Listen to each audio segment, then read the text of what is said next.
자, 이제 취득 시기 문제를 교재를 보시고 내용을 보도록 하겠습니다. 자, 먼저 유상 승계 취득의 경우 기본적인 모양은 대부분 요 유상 승계 취득에서 대부분의 문제가 기본 문제가 다 나옵니다. 나머지가 이제 몇 가지가 첨가될 뿐이지 기본 모양이 여기 들어갑니다. 자, 일단은 뭐라고 되어 있냐면 사실상 잔금일자 이렇게 얘기를 합니다. 사실상의 잔금 시기가 잔금일자가 취득 시기가 되는 경우 해가지고 일단 사실상 잔금일자가 언제냐 쓰는 경우가 있습니다. 우리 교재 보시면 기역, 니은, 디귿, 리을, 미음 그래가지고 5가지가 있습니다. 자, 그럼 사실은 이게 뭐가 있냐면요. 두 번째는 뭐라고 했습니까? 등기일자가 있다고 그랬었죠. 그죠? 등기일자 그러면 등기는 항상 등기 접수일자. 세법은 원래 좋아하는 게 잔금일자 중에 사실상 잔금일자를 좋아합니다. 근데 또 뭐가 있냐면은 세 번째는 계약상 잔금일자 이렇게 세 가지가 됩니다. 그래서 원래 예전에는 1번, 2번, 3번 셋 중에 빠른 날이었어요. 취득의 시기가. 근데 문제는 1번, 2번, 3번 중에 계약상 일자까지는 알겠는데 요 사실상 잔금 일자를 입증하기가 쉽지 않더라. 이런 뜻입니다. 요걸 좀 정리할 필요가 있어서 요걸 좀 단순화 시켰는데 케이스가 두 가지입니다. 이 둘 중에 하나가 빠른 날 하는 경우가 있고 자, 그 다음에요. 계약상 잔금 일자하고 둘 중에서 빠른 날 하는 경우 이렇게 케이스가 두 가지가 있어요. 지금 이게 케이스 1번인데 케이스 1번이 사실상 잔금 일자를 하는 경우인데 자, 여러분은 실제 일자가 좋아요? 아니면 계약상 일자가 편해요?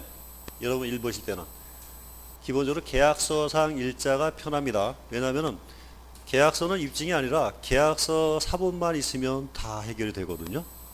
근데 계약서에는 날짜가 예를 들어 가지고 계약서가 10월 15일 날 되어 있는데 돈은 실제로 10월 17일 날 들어올 수도 있습니다. 그럼 10월 17일 날 들어온 걸 입증을 해야죠. 계약서는 그냥 복사만 해서 붙이면 끝나는 건데 그러다 보니까 이거를 좀 입증하기 힘든 사람들이 있더라 입니다. 그러다 보니까 일단 요거를 입증이 가능한 사람, 입증이 가능한 자는 사실상 잔금일자를 쓰겠다는 뜻입니다. 기본적으로 그게 지금 우리 교재에 있는 5가지 경우들은 요 일자를 입증이 가능하다 이렇게 보는 겁니다. 그래서 기역, 니은, 디귿, 리을, 미음이 있는데 일단은 저는 첫 번째가 뭐냐면 법인으로 봅니다. 법인.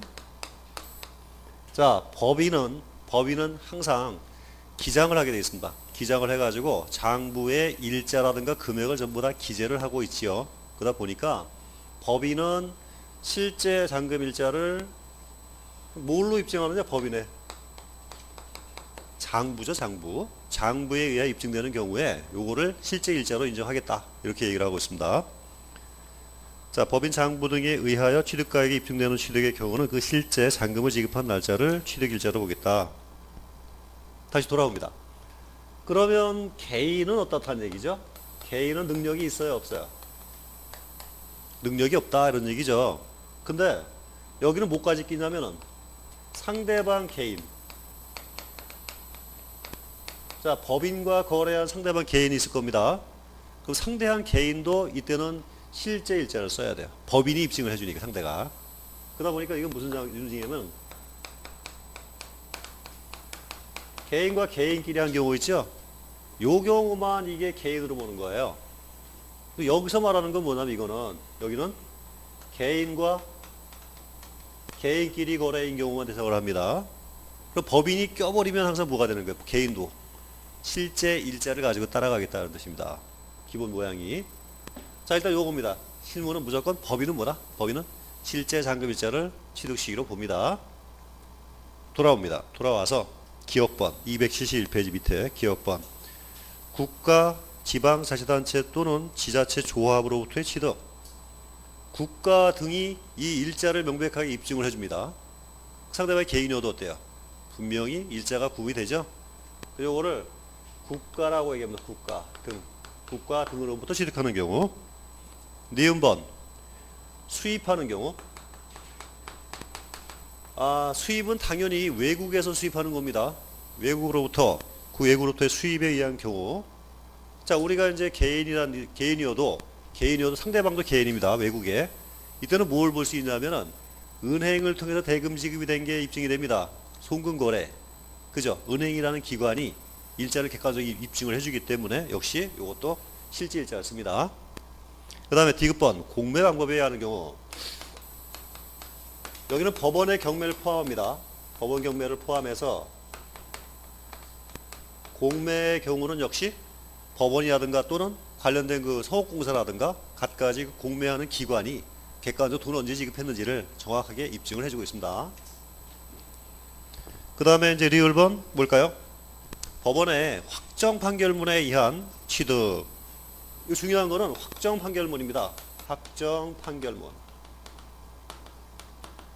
요거는 그야말로 법원이 명확하게 입증해주고 있습니다. 법원에서 날짜가 이렇다라고 얘기를 하는데 이거를 인정 안 해주면 이거는 문제가 상당히 큰 겁니다. 법원의 공신력 문제죠.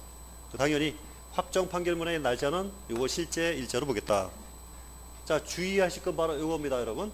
다만 제외가 뭐가 있나요? 제외는 화해, 포기, 임낙, 자백간주. 자, 자백간주 등. 자, 이것들은 확정 판결까지 안 갔어요.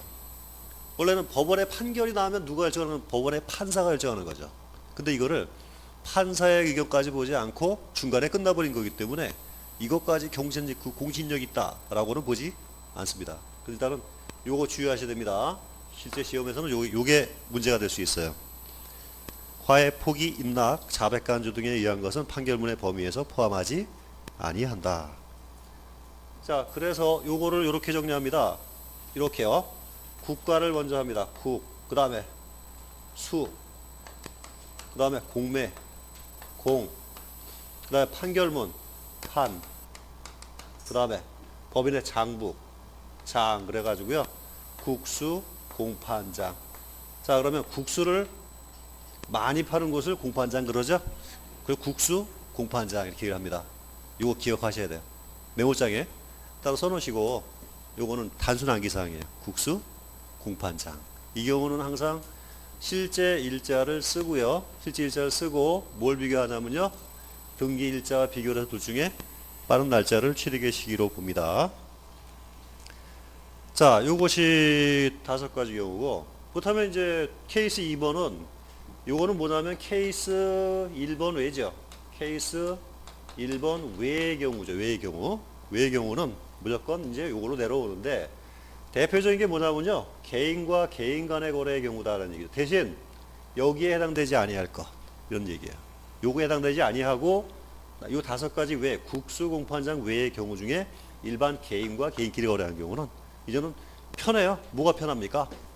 계약상 자금일자는 계약서에 보면 나타납니다. 이게 굉장히 편해지죠. 둘 중에 빠른 날짜. 자, 이렇게 보면 되겠습니다. 자, 일반적인 취득의 경우 계약상 잔금 지급일을 적용하는 경우입니다. 위 사실상 잔금 지급일에 해당하지 아니하는 유상 승계 취득의 경우에는 계약상 잔금 지급일을 취득 시기로 본다. 근데 여러분 사실은 제가 요 얘기를 미리 했는데 아직 우리 교재는 이 얘기 안 나왔습니다. 둘째 빠른 날 얘기 안 나왔죠? 그냥 요거 얘기만 합니다. 뒤에 나와요. 일단은 등기 요 계약상 잔금일자 하는 경우가 있습니다. 볼까요?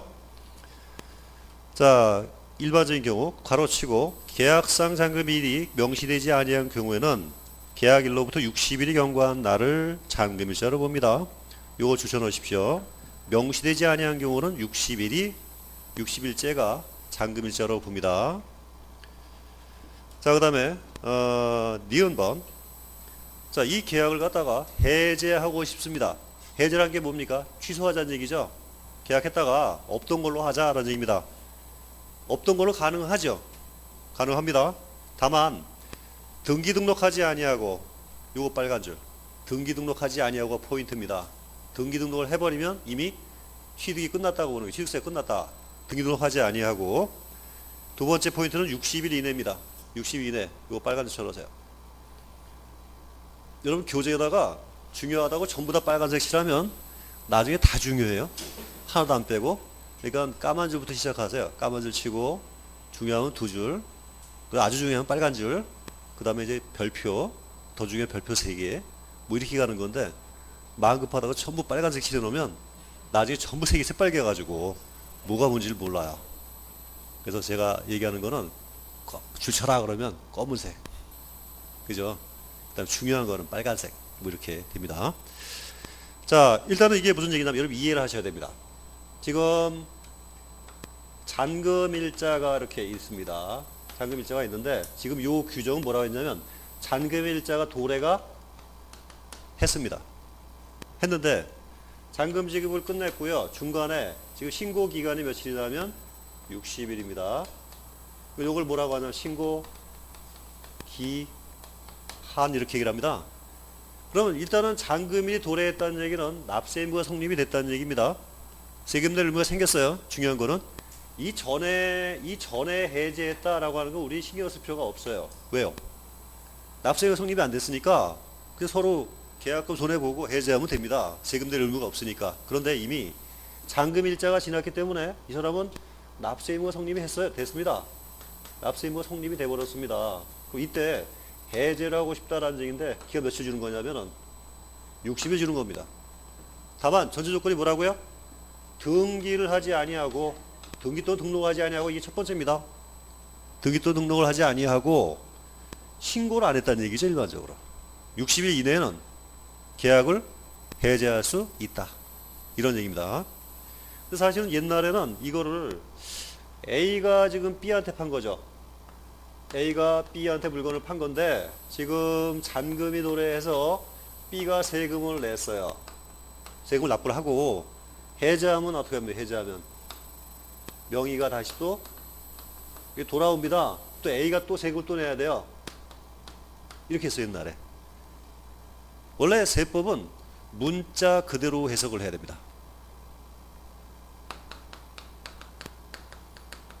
물리 해석이라 물리 해석, 문자 그대로 해석한다 그러거든요. 확장이나 유추 해석을 할 수가 없어요. 그래서 원래 애당초에 납세 의무가 성립하면 세금 내야 돼요. B가. 그리고 돌려줘도 A가 또 세금을 내야 돼요. 너무 가혹하죠. 그래가지고 어떻게 되냐면 요 60일 동안 기간을 준 겁니다. 60일 이내에 해제하게 되면 이때는 세금 안 내고 돌려줄 수 있다. 이런 얘기죠. 돌려줬을 때. 이게 바로 요 규정입니다. 60일 경과한 날에 60일 경과 이내에 계약이 해지된 사실이 입증해야 됩니다. 자, 두 번째는 뭐냐면요. 입증을 해야 돼. 입증을 해야 되는데 자, 여러분 여기서 보면 여기에 보면은 판결문에는 뭐가 안 들어가요? 자백간주 등 화해 인락이 안 들어가죠. 근데 여기는 입증할 때 판결까지 갈 필요 있어요, 없어요? 계약 해제는 없어요. 이거 해제하려고 소송까지 가면 이건 언제가 걸립니까? 이때는 뭐가 판되냐면요. 여기 있는 것처럼 화해조서, 인락조서, 공정증서. 기본적으로 이제 공정증서를 많이 썼습니다. 근데 요즘에 올해 들어간 게 뭐냐면 계약 해제 신고서라는 게 있는데요. 이게 2016년도부터 신설된 거예요. 자, 여러분 공정증서라든가 공정증서는 좀 간단합니다만은 밑에 그 앞에 있는 화해조서, 인락조서 이런 것들은 과정이 굉장히 복잡합니다. 공정증서도 돈이 들죠. 그러다 보니까 요거를 좀 간략한 게 뭐냐면 그냥 시군구청에 가면은 요 계약 해제 신고서라는 게 있습니다. 요거만 쓰면 이제는 요걸 입증한 걸 인정하겠다는 거죠. 상당히 간편해진 제도예요. 계약 해제 신고서가 올해 신설됐다 하는 거 알아두시고요. 입증된 경우에는 취득한 것으로 보지 않고 돌려줄 수 있다. 그렇게 됩니다. 자, 3번. 그러다 보니까 이제 정리가 보면 지금 맨 밑에 먼저 갑니다. 맨 밑에 괄호 동그라미 4번에 가시면 등기 등록일을 취득 시기로 하는 경우에 위 1번, 2번, 3번에 따른 취득일 전에 등기 또는 등록을 한 경우에는 그 등기 또는 등록일에 취득한 것으로 본다. 결론은 뭐냐면 사실상 잔금일자하고 등기일자 중에 빠른 날짜고 그 다음에 계약상 잔금일자 중에 등기일자하고 비교해서 빠른 날짜가 되는 겁니다. 기본이. 케이스가 두 개예요. 일단은 실제 잔금일자하고 둘 중에 빠른 날짜 하는 경우가 있고 하나는 등기일자하고 계약상 잔금일자를 비교해서 빠른 날짜 하는 경우 두 가지가 있다. 그래서 일단은 보면 요 세 가지를 같이 묶어서 보시면 되겠습니다. 그 다음에 실제 일자를 쓰는 경우는 국수 공판장, 경우는 실제 잔금 일자를 쓴다.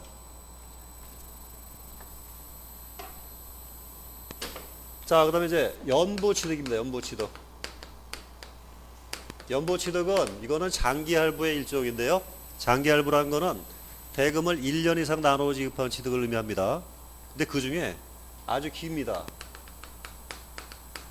2년 이상 대금을 분할해서 지급하는 것을 연부취득이라고 합니다. 그리고 일반 모형은 잔금 일자가 돼야만 세금을 받죠. 그죠? 잔금 일자가 돼야 세금을 받는데, 가령 이 연부가 20년 연부다. 20년 연부가 되면 이 사람은 세금을 20년 후에 냅니다. 가령 연부 계약을 100년 그러면 이 사람은 세금을 안 내도 됩니다. 죽을 때까지니까. 100년 후니까. 정부는 거꾸로 돈을 늦게 받습니다. 그래서 연부는 일반적인 기준 잔금기준자로 볼 때는 너무 기간이 길죠. 그 기간이 뭐냐면요, 2년 기준이에요. 2년 이상 넘어가게 되면 세금을 너무 늦게 받으니까 대금을 우리말로 하자면 미리 받죠. 미리 그 연부금 낼 때마다 각각 취득을 보겠다. 이렇게 보시면 됩니다. 자, 연부취득은 기본적으로 보자면 뭐라고 되어 있냐면, 사실상의 연부금 지급일을 취득 시기로 본다. 이렇게 되어 있습니다. 자, 사실상 연부금을 지급한 날짜를 취득시로 보는데, 여기도 역시 뭘 비교하겠냐면요, 등기, 접수일 비교를 해가 둘 중에 빠른 날 이렇게 됩니다. 빠른 날. 자, 그럼 여러분 그 등기 접수일자라는 게 지금 보면 위에 있는 1번, 그 다음에 동그라미 2번, 그리고 뭐라고 됐나요? 동그라미 3번하고 3번과 비교해서 그 중에 동그라미 4번 얘기입니다. 등기 등록을 취득시기로 하는 경우에는 위 1번, 2번 또 3번에 따른 취득일 전에 등기 등록을 한 경우에는 그 등기 또는 등록 일자를 취득한 것을 본다. 즉 잔금 일자와 등기 일자를 비교해 둘 중에 빠른 날짜를 하겠다. 이런 뜻입니다. 요거를 저는 그냥 잘라 놓은 거예요. 첫 번째, 실제 잔금 일자하고 등기 일자 빠른 날짜, 계약상 잔금 일자하고 등기 일자 중에 빠른 날짜, 그 다음에 연부금 지급이라고 등기 접수자 둘 중에 빠른 날짜, 이렇게 본 겁니다. 자, 요거 얘기를 한번 들어볼게요. 지금 계약상을 보니까 X1년도 1월 1일날 1억을 지급하기로 했고요. X2년도 1월 1일날 1억을 지급하기로 했습니다.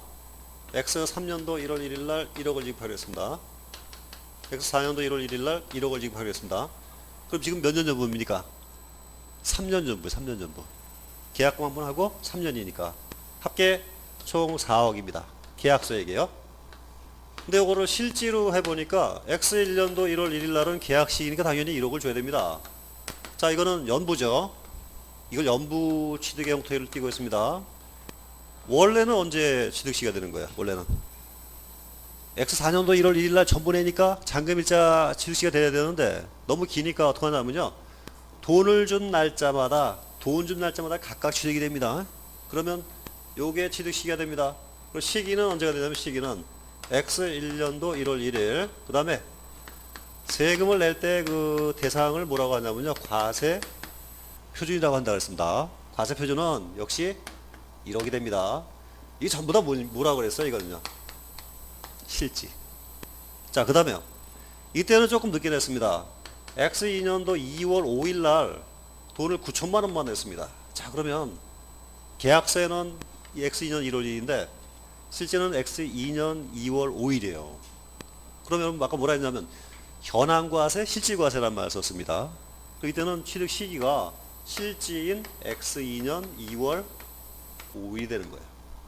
그 다음에 과세표준도 계약서에는 1억이 아니고 실제 금액이 9천만 원이 됩니다. 이렇게 되는 거예요. 그 다음에 X3년도 이거 미안해가지고요, 땡겨줬습니다. X2년 12월 20일 날, 자, 지금 얼마나 덜 줬습니까? 1,000만 원 덜 줬죠. 1억 1,000만 원을 미리 땡겨줬습니다. 그러면 지금은 시기가 언제가 됩니까? 계약은 X3년도인데 돈은 X2년도 줬죠. 요게 되는 거예요. 요게요. X2년도 12월 20일 날 실제 일자. 그리고 금액도요, 요거요, 1억 1,000만 원 이렇게 됩니다. 그래서 우리끼리 얘기하면 이렇게 되면 연부의 경우는 돈 줄 때마다 취득이다 이렇게 되는 거야. 돈 줄 때마다 취득이다. 일자도 실제 돈 준 날짜에 취득이다. 금액도 계약에 관계없이 실제로 내가 준 돈만큼이 취득이다. 이렇게 보시면 될 것 같아요. 이거를 어떻게 표현하냐면 사실상의 연부금 지급일에 사실상 연부금액을 취득가액으로 본다. 이렇게 표현합니다. 자, 그렇게 정리하면 되겠습니다. 연부. 자, 이게 취득의 시기 중에 연부에 대한 문제고요. 자, 괄호 2번입니다. 무상 승계 취득의 경우.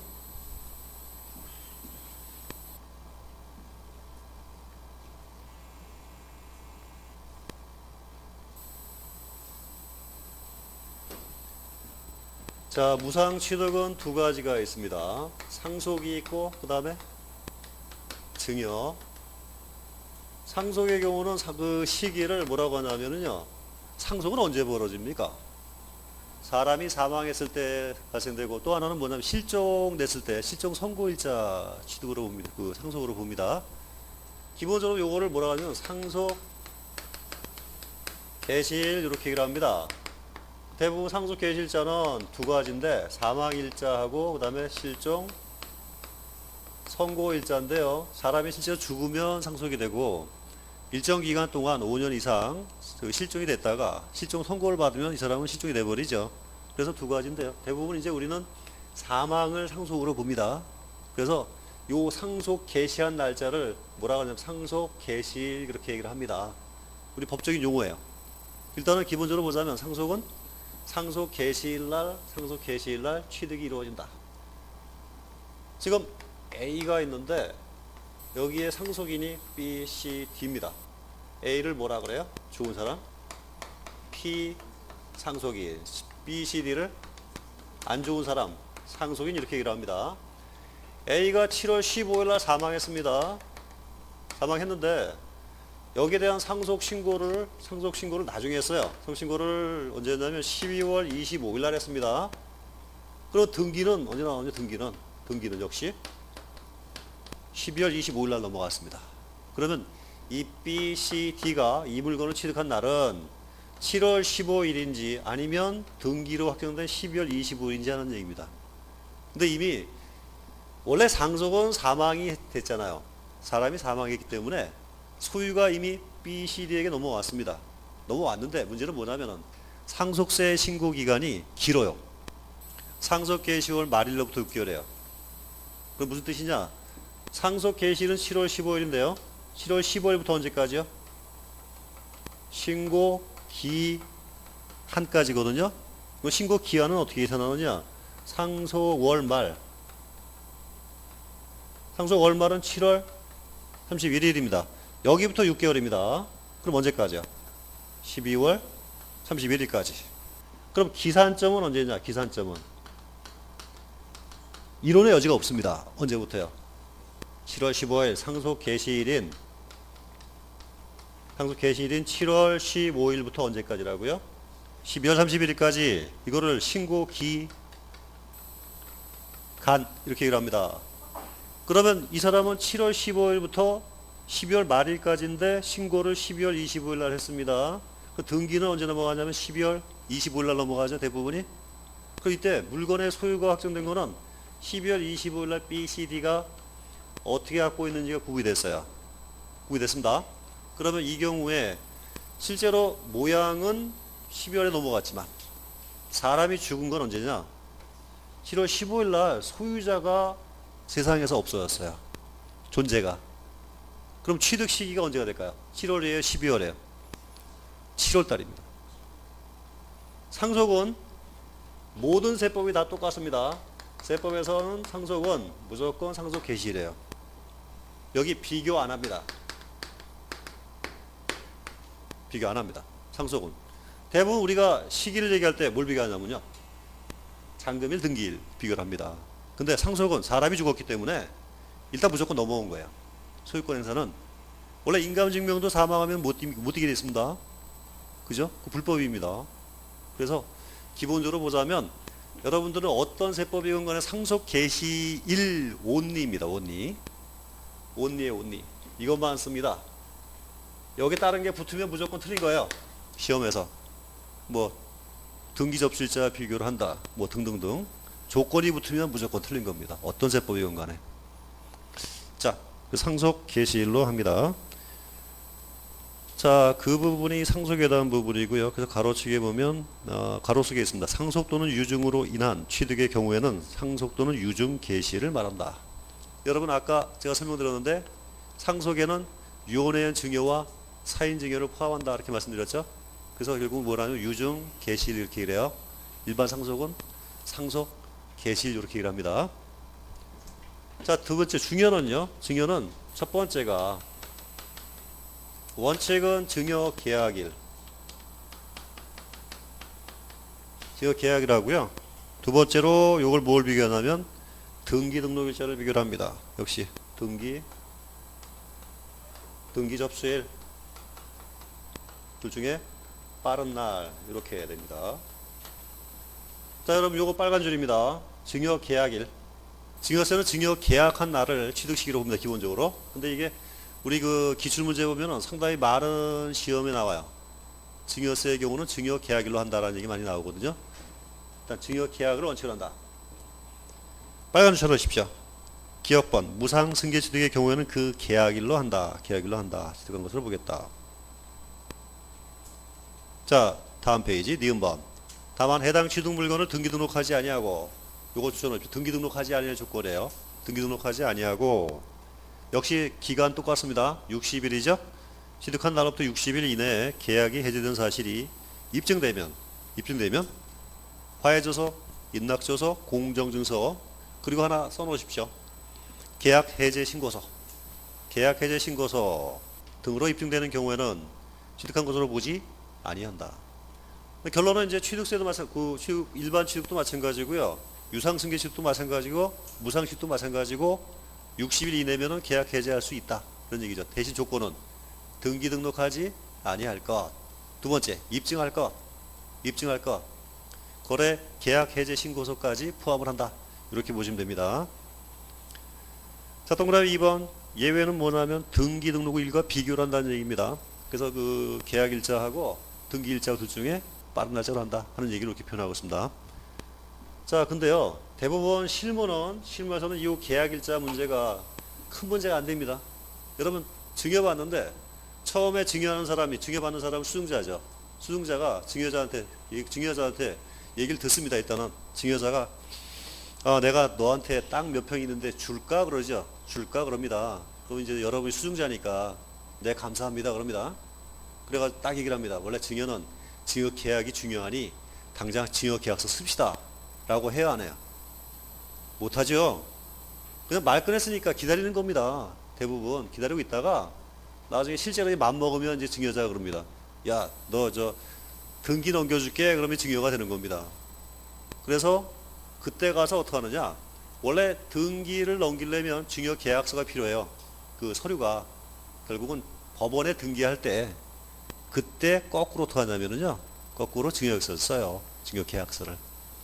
대부분이 계약서를 쓰고 등기하는 게 아니라 대부분은 그러다 보니까 일반적으로 이 문제가 대부분 이게 빨라요. 증여계획자가 빠른 날짜가 되는 경우가 상당히 많이 있습니다. 일반적으로. 근데 원칙은 뭐라고 해야 돼요? 증여계약일로 한다. 이렇게 얘기를 하셔야 돼요. 요거 별표입니다. 요 기출문제 여러 번 나왔습니다. 취득시기 물어볼 때 증여의 경우에 취득시기는 잔금일자다. 이런 황당한 얘기가 나올 수는 없겠죠. 무조건 뭐라고요? 증여 계약일이 원칙입니다. 자, 가로 3번입니다. 건축물 건축의 경우. 자, 일단 건축물에 대한 문제가 나오면 상당히 얘기가 복잡해지는데요. 이 부분은 건축에 대한 개념을 먼저 이해를 하셔야 됩니다. 자, 건축이라는 거는 이게 내가 짓는 겁니다. 사업 시행자 얘기죠. 사업에 대한 시행자. 내가 시행자이기 때문에 건축은 내가 짓는 겁니다. 근데 내가 건축에 대한 능력이 없기 때문에 건설업자한테 돈을 주고 맡기는 겁니다. 그럼 이 건축은 그 취득 시기가 언제냐면 완공이에요. 완공되는 날짜가 건축입니다. 잔금 개념이 없어요. 내가 집을 3층짜리 짓고 싶은데 돈을 모아가지고 1층을 짓고 내비뒀습니다. 또 돈 모아가지고 2층을 또 지었습니다. 또 돈 모아가 3층을 지었습니다. 그럼 언제가 되느냐? 실제로 완공이 되었을 때가 취득 시기가 됩니다. 내가 짓는 거예요. 그러다 보니까 여기는 뭐가 없냐면은 여기는 잔금일자가 없어요. 잔금에 대한 개념이 없습니다. 그냥 내가 지으면 끝나는 거니까. 근데 문제는 뭐냐? 잔금을 왜 생각하냐면 내가 능력이 없으니까 어떡합니까? 건설업자한테 돈을 주고 맡깁니다. 그죠? 그거하고는 달라요. 왜냐하면 그것도 2층만 지어주세요 그럴 수 있잖아요. 3층만 지어주세요 할 수 있거든요. 결론은 건축은 완공이에요. 그 완공은 뭡니까? 사용 승인서 개념입니다. 사용 승인서를 내주는 날 교부이란 말 써도 되겠네요. 승인서를 받으면 됩니다. 중간에 미리 뭘 받아요? 임시 사용 승인을 받습니다. 승인일자. 근데요, 궁극적인 완공은 뭐냐? 사용입니다. 사용. 그죠? 이거는 뭐냐면 외부에서 뭔가 인정을 해주는 겁니다. 법적으로. 인정을 해주는 거고 두 번째, 세 번째는 뭐냐면 사용이에요. 사용. 근데 여기 뭐가 뭐냐면 사실상 사용 이렇게 되는 겁니다. 자, 이게 전부 다 뭐라고요? 결국은 이게 다 뭐라고요? 완공입니다. 완공. 잔금 등기가 필요 없어요. 여기는 잔금도 안 들어가고 등기일자도 들어가지 않습니다. 그래서 셋 중에 빠른 날. 이렇게 보시면 됩니다. 셋 중에 빠른 날로 한다. 여러분 이제 건축의 유형은 여러 가지가 있는데 이 건축이란 말이 나오면 무조건 뭐가 붙어요? 사실상 사용일자 요것과 비교를 한다는 말이 항상 따라 붙습니다. 요거는 두 개가 중복될 수는 없습니다. 전체 승인 받든가 일부를 먼저 승인 받기 때문에 결국은 요거는 사용 승인에 대한 문제예요. 사용 승인에 대한 문제. 승인일자와 뭐죠? 사용일자 둘 중에 빠른 날짜. 자, 그런 얘기들. 동그라미 1번입니다. 건축물을 건축하는 경우는 사용 승인서를 내주는 날, 그 다음에 그 전에 임시 사용 승인을 받는 경우는 그 임시 사용 승인을 말하며 사실상의 사용일 중 둘 중에 빠른 날짜를 취득일로 본다. 이렇게 얘기를 하고 있습니다. 자, 두 번째. 이거는 일반적인 내가 건축하는 경우고, 지금 첫 번째는 뭐 일반적인 건축이고요. 두 번째는 이제 법적인 개발입니다.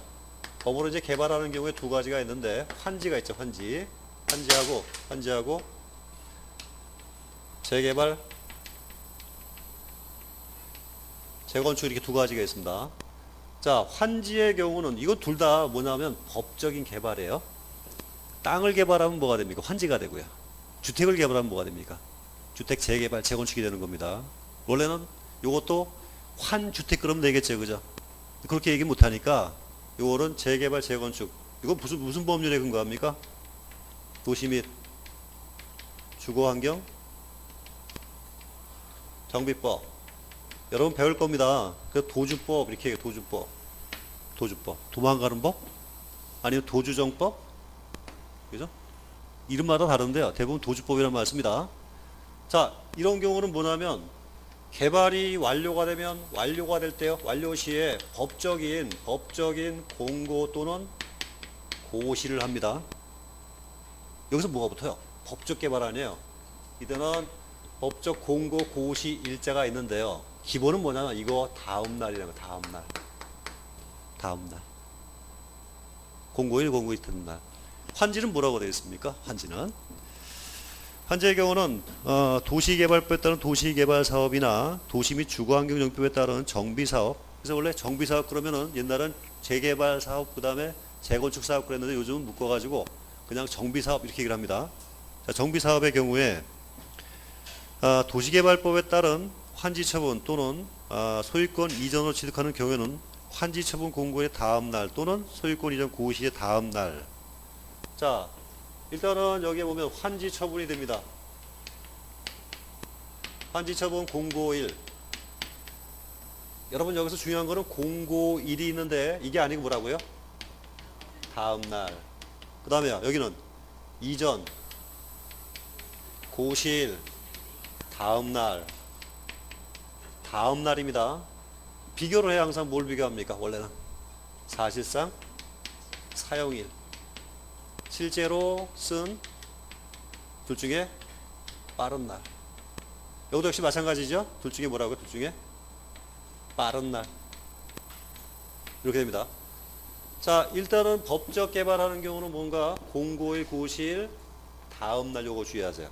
고시일 다음 날 그리고 사용일과 비교합니다. 사용일과. 자, 여기까지 일단은 시기에 대한 문제를 여기까지 정리를 하겠습니다. 일단 정리하자면 가장 중요한 것은 요겁니다. 요 기본 문제. 유상승계취득은 잔금일과 등기접수일 비교해서 그 중에 빠른 날짜로 한다. 그 중에 국수공판장은 국수공판장 5가지 경우는 사실상 잔금일자고 나머지는 계약상 잔금일자로 한다. 그런 거로 보면 되겠습니다. 자, 다음에 이제는 이제 과세 표준 얘기로 넘어가겠습니다. 과세 표준.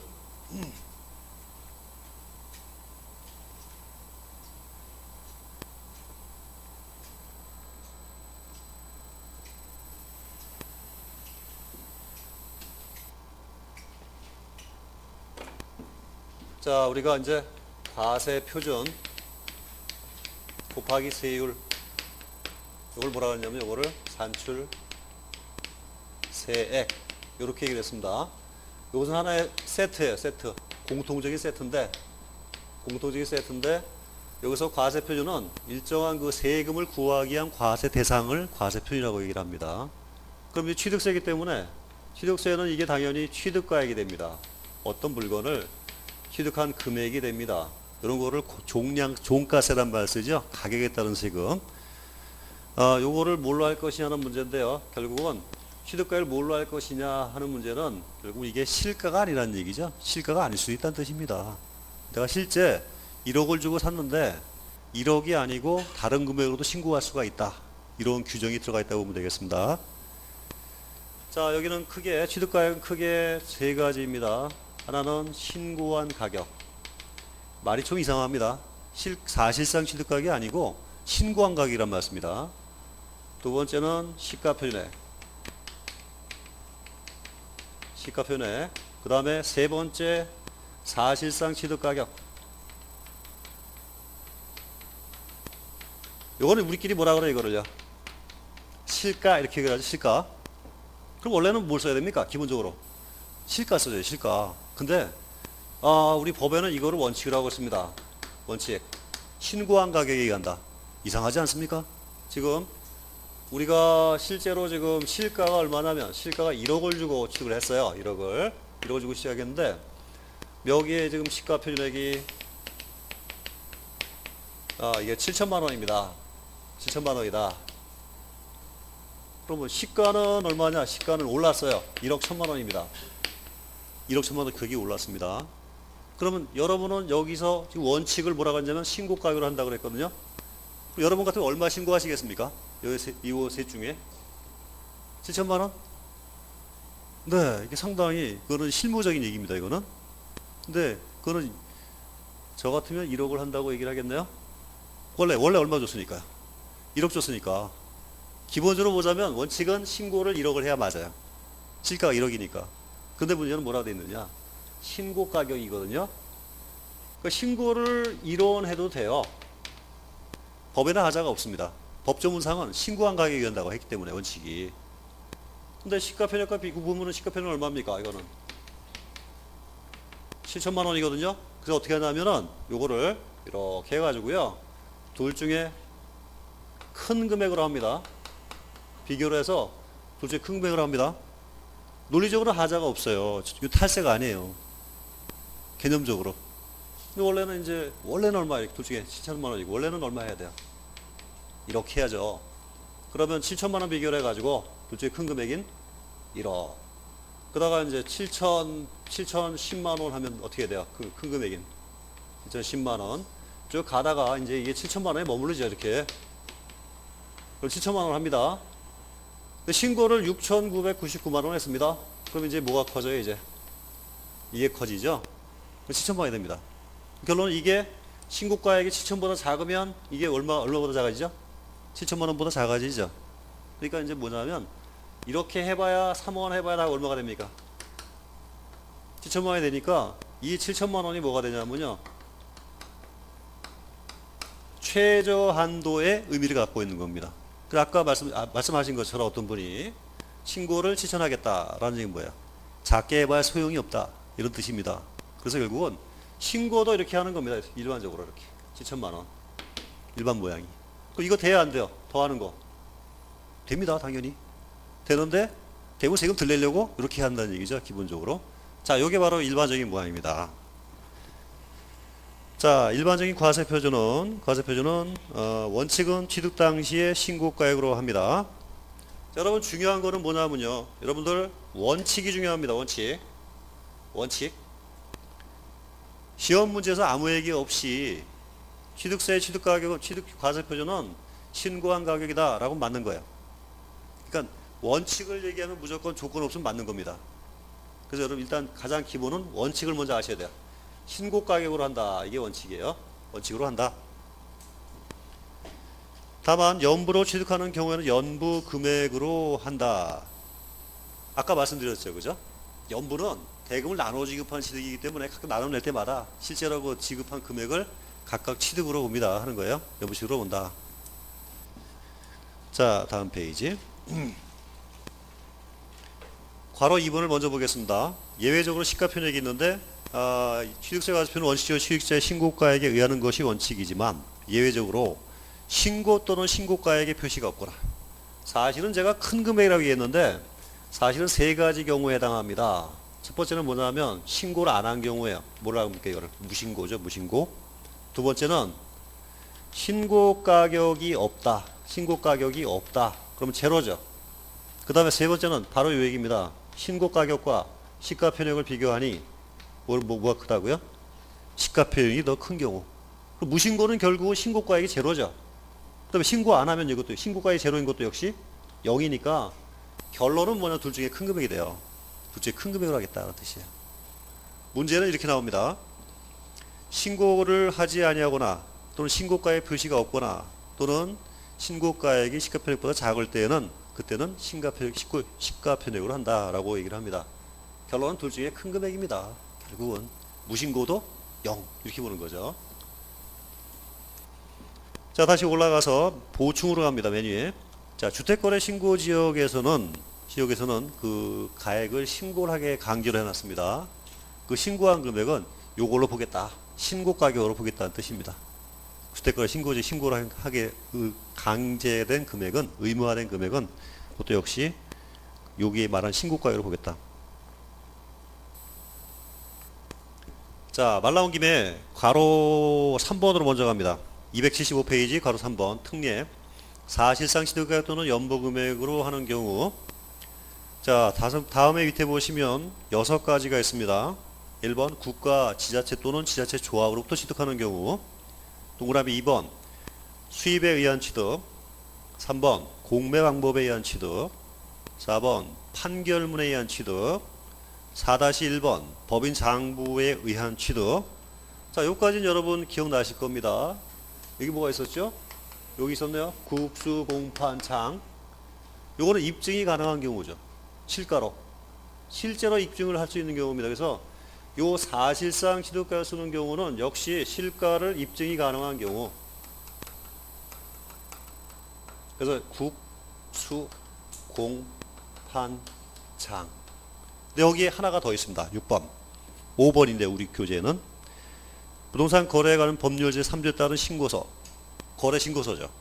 거래 신고서를 제출하여 금액의 검증이 이루어진 시도. 사실은 이게 이게 뭐냐면요. 중개사도 들어가죠. 중개사도 들어갑니다. 또는 뭐 해가지고 뭐냐면 거래 신고를 해가지고요. 거래 신고서에 의한 거래 신고 가액이 됩니다.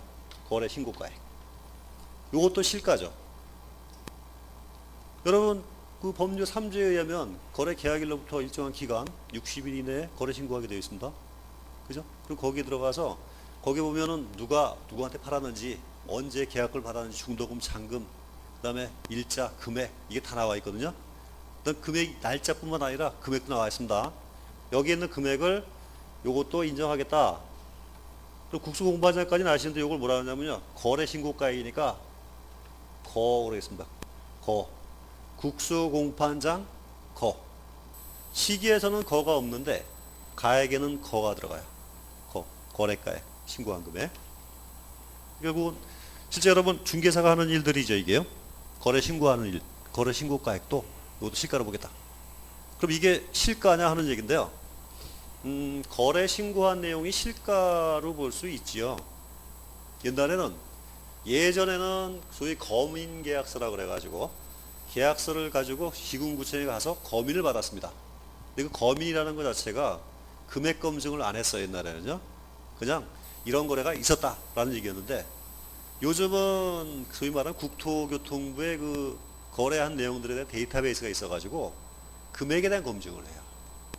그러다 보니까 일정 금액 이하로 내려간 금액들은 인정을 잘 안 해요. 여러분 거래하실 때 그 시가를 대충 알아보시려면 국토교통부의 사이트에 가면은 그 거래 내용들이 나와요. 거래 금액들이. 그걸 보시고 판단하시면 됩니다. 자, 그리고 또 하나는 뭐냐면 이 중개사가 거래한 내용이 거래 신고를 했을 때 이 금액이 시가냐라고 한다면 실가가 아니라고 할 수도 있어요, 사실은요.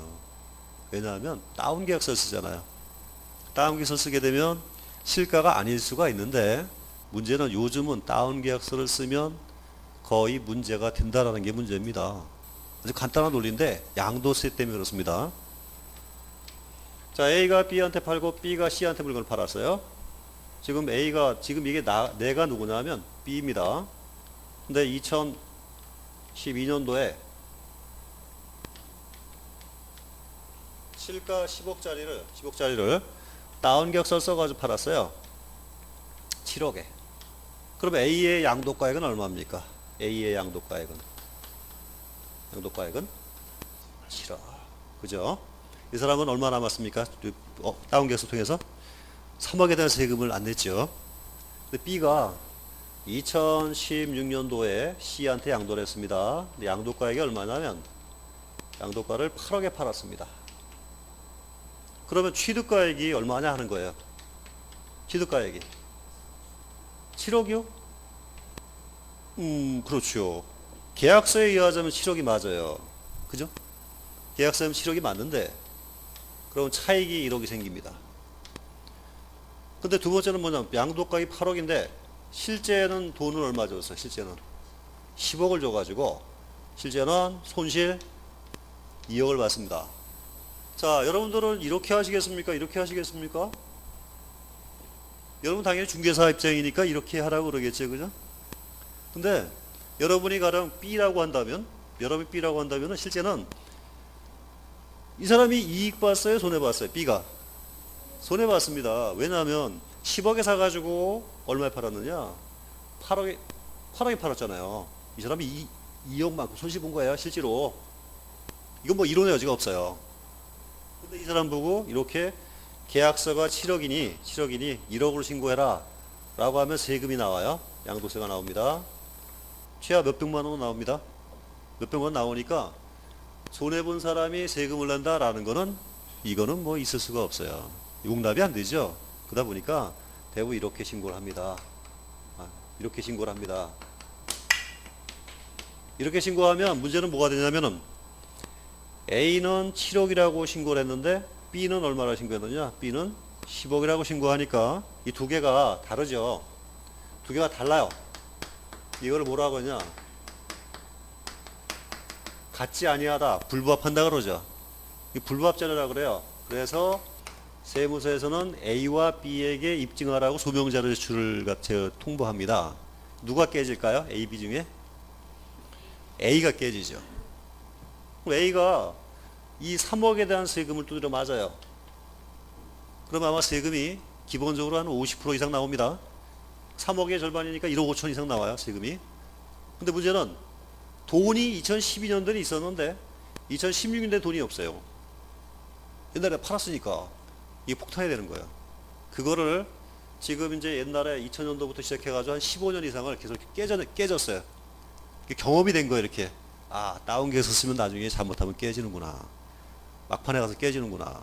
문제는 내가 예측을 못해요. B가 어떻게 신고할지 모르니까. 소위 말하는 시한폭탄을 안고 사는 거예요. 오히려 다운 계약서 써봤고 나중에 두드려 맞는 일이 계속 벌어지다 보니까 요즘은 다운 계약서를 대부분 안 쓰는 분위기가 됐다 이런 뜻입니다.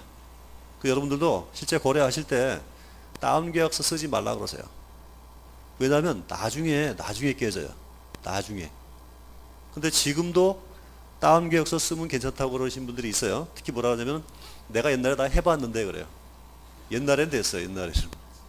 옛날엔 됐는데 요즘은 일단은 2012년도에 물건 팔자 신고하잖아요. A가 하면 이걸 세무서에서 입력을 해버려요. 즉시 전산 입력을 합니다. 그리고 이제 2016년도에 또 역시 이것도 전산 입력을 해버려요. 또 들어가면 프로그램이 자동으로 이걸 비교를 해요. 비교를 해가지고 두 개가 다르다라고 자료가 쭉 뽑혀 나와요. 자동으로. 그러니까 사람이 손은 안 되는 거예요. 사람이 손은 안 되고 그냥 전산 프로그램이 알아가지고 다 해버리니까. 저희 무서운 거는 뭐냐? 전산 프로그램이 나왔던 얘기는 이게 국세청에서 나온 거예요. 청. 본부에서 세무서로 나온 거는 세무서 직원이 못 봐줘요. 전부 다 보고를 해야 되기 때문에. 그러니까 뒤로 뺄 방법이 없어집니다. 그래서 엔간하면 다운 계약서 쓰는 게 아니다라는 게 인식이 지금 이미 한 15년 이상 축적이 돼가지고 거의 안 쓰고 있어요. 많이 쓰면 500만 원, 많이 쓰면 1000만 원, 그리고 적은 경우는 200만 원 써줘요. 5, 6억, 7, 8억 계약해가지고 다운 계약서를 500만 원 해주고 200만 원 해줘요. 그것도 아주 선심 쓰듯이. 근데 그게 속편합니다. 사실은. 자, 이 경우에는 비교도 안 합니다. 원래 이게 케이스 1번입니다. 자, 케이스 1번은 신고가액과 시가편익 둘 중에 큰 금액을 한다죠. 케이스 2번은요. 이거는 무조건 뭘 하냐면요. 사실상 시도 가격으로만 합니다. 온리입니다. 온리. 다른 거 안 씁니다. 그러면 실제 가격이 시가편익보다 작아도입니다. 작아도 괜찮습니다. 작아도 무조건 시가를 씁니다. 어떤 경우에는요. 국수, 공판장, 거래 신고. 아니면 그러세요. 중개사가 대부분 거래 신고 하잖아요. 거래 신고한 가격. 이렇게 보시면 됩니다. 자, 여기는 일자에는 뭐가 없어요? 거가 없습니다. 거가 없고 과세 표준에는 뭐가 있죠?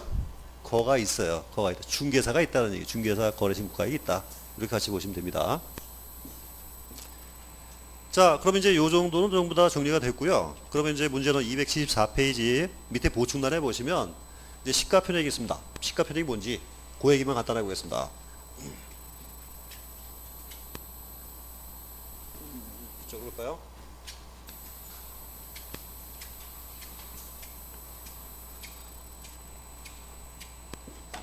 자, 사실은 지금 정부가 정한 가액이 두 가지가 있습니다. 하나는 기준시가, 또 하나는 시가 표준액. 자, 이 둘 다 정부가 정한 금액은 실가보다 어떨까? 시가보다 클까요? 작을까요? 작아요. 작습니다. 기준시가는 언제 쓰냐면 국세를 부과할 때 씁니다. 근데 시가편액은 지방세를 부과할 때 씁니다. 부과할 때 쓴다. 요거는 시가에 좀 작은데 70%에서 80% 정도를 봐요. 그다음에 시가편액은 시가에 30%에서 한 40%를 봅니다. 그럼 이제 이게 좀 크네요. 그죠? 시가편액이 좀 작아요. 거의 반 정도밖에 안 됩니다. 이런 모양을 가지고 있습니다.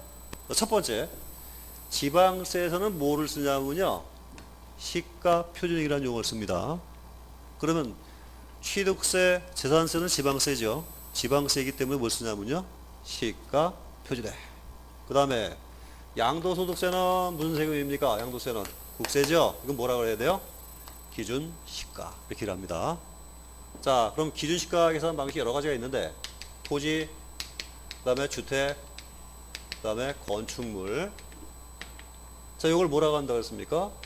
부동산, 그 다음에 선박, 항공기 등등등등등등 있습니다. 자, 그럼 이 부동산만 보겠습니다. 토지에 대한 기준시가는 뭘 쓰냐면은 이렇게 얘기를 합니다. 개별 공시지가. 됐습니까? 그 다음에요. 주택은 두 가지입니다.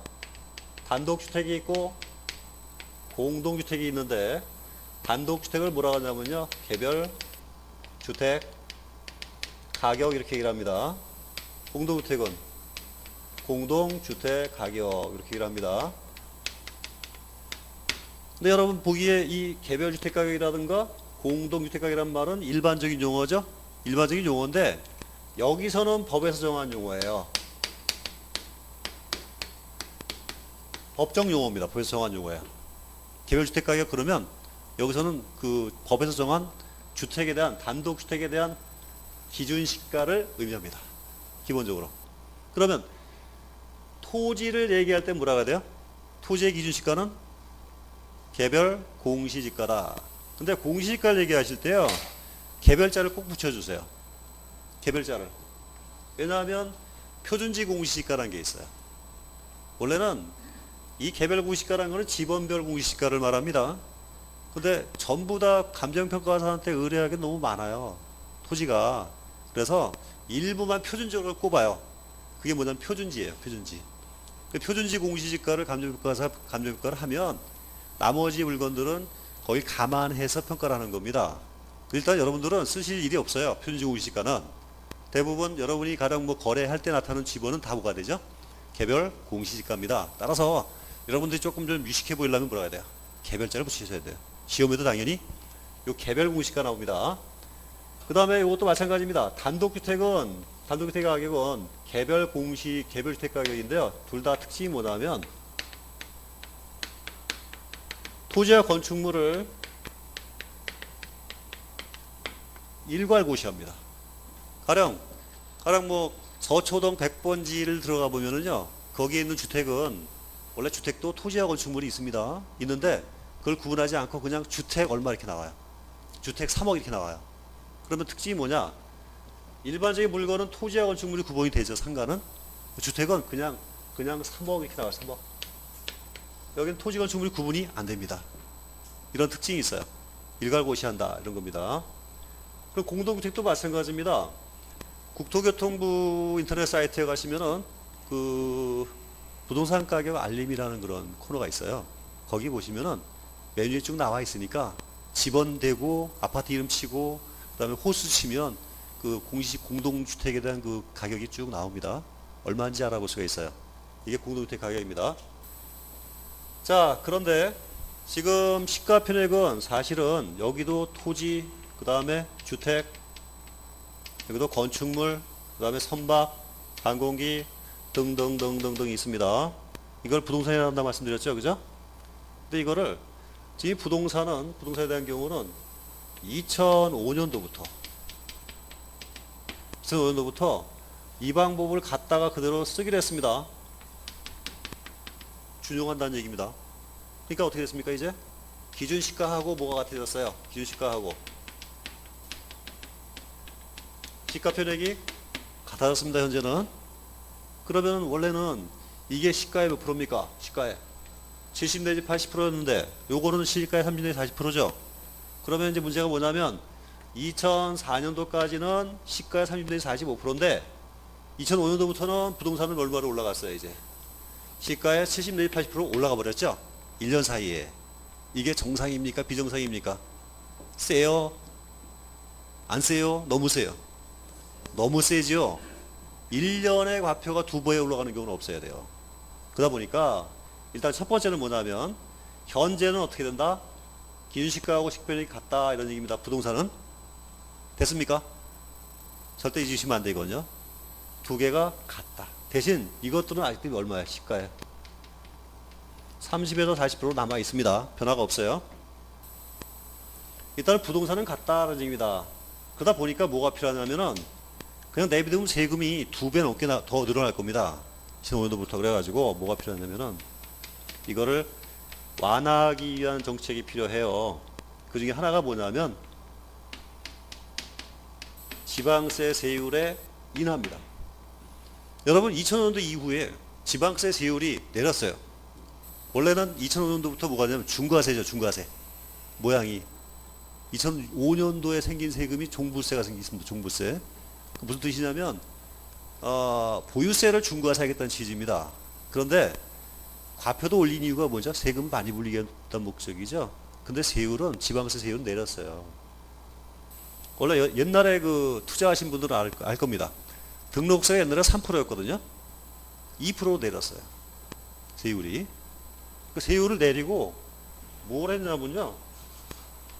소위 말하는 세부담에 대한 상한 제도를 넣었습니다. 150%를 초과할 수 없어요. 작년 세금이 가령 100인데 올해 1000이 나올 수도 있거든요. 그거 안 돼요. 무조건 150까지만 받습니다. 이런 제도 등등 해가지고 일단 여기까지요. 일단은 자 부동산은 뭐가 같다? 기준시가하고 시가 편익이 같다. 그 다음에 명칭은요. 개별 공시지가, 개별주택 가격, 공동 주택 가격을 한다. 그 다음에 이것들의 기준 일자는요. 기준 일자는 매년 1월 1일입니다. 1월 1일자예요. 그러니까 이게 고시일자가 또 있겠죠. 그죠? 고시일자가 있는데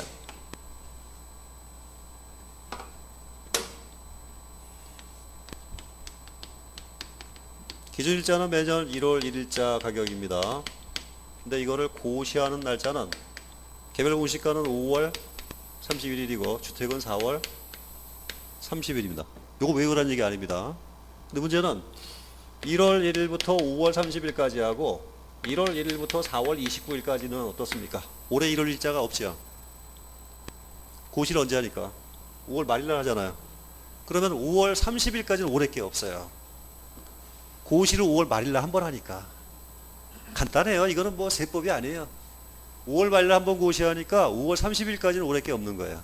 그럼 뭘 쓸까요? 작년도 거 써야죠. 그럼 올해 건 언제까지 쓰나요? 5월 31일부터 내년 5월 30일까지 씁니다.